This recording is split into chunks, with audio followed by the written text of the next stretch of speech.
여러분 안녕하십니까? 주한미군의 코로나19 확진자가 늘고 있습니다. 이번 달에 입국한 미군 중 현재까지 49명이 확진 판정을 받았는데요. 자, 이런 상황에서 다음 달로 예정돼 있는 한미 연합훈련을 어떻게 할 수 있을지 관심이 컸는데 MBC 취재 결과 한미 군 당국이 훈련을 축소해서 진행하기로 잠정 합의한 것으로 확인됐습니다. 이남호 기자가 단독 취재했습니다. 정부 관계자는 일단 한미가 연합훈련을 또 미루기는 어렵다는 데 공감했다고 밝혔습니다. 이미 전반기 훈련을 미룬 만큼 다시 연기할 수는 없다는 겁니다. 하지만 현재 미국 내 코로나19가 급증세여서 대규모 훈련 시 집단 감염이 우려됩니다. 그래서 10월에 하자는 의견도 있었지만 한국군의 인사철인데다 가을에 코로나가 진정된다는 보장도 없어 제외됐습니다. 결국 한미 양측은 일단 예정대로 8월에 하되 규모는 당초 계획보다 축소하기로 잠정 합의한 걸로 확인됐습니다. 주한미군 관계자도 세부 사항은 확정되지 않았지만 8월 훈련을 준비하고 있다고 밝혔습니다. 그러나 세부 계획을 놓고 양측의 의견이 좁혀지지 않고 있습니다.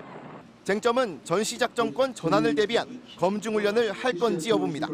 미 측은 한국군이 미래의 한미연합군을 지휘할 수 있는지 평가하려면 대규모 전문 검증단의 방안이 필요하다고 주장합니다. 그러려면 입국 후 2주간 격리 조치를 해야 하는데 미 측이 수백 명의 국방참모진들을 격리하는 데 난색을 표하고 있습니다.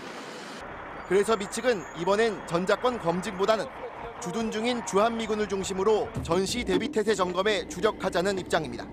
코로나 때문에 정상적으로 이제 한국에 올 수 없을 뿐만 아니라 그런 인원들이 빠져 있다면 전자권을 충족시키기에는 많이 부족하게 되겠죠.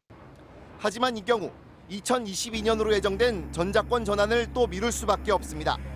때문에 우리 군은 미 본토에서 파견되는 인원을 최소화하더라도 전자권 검증 절차를 반드시 해야 한다고 설득하고 있지만 협의에 어려움을 겪고 있습니다.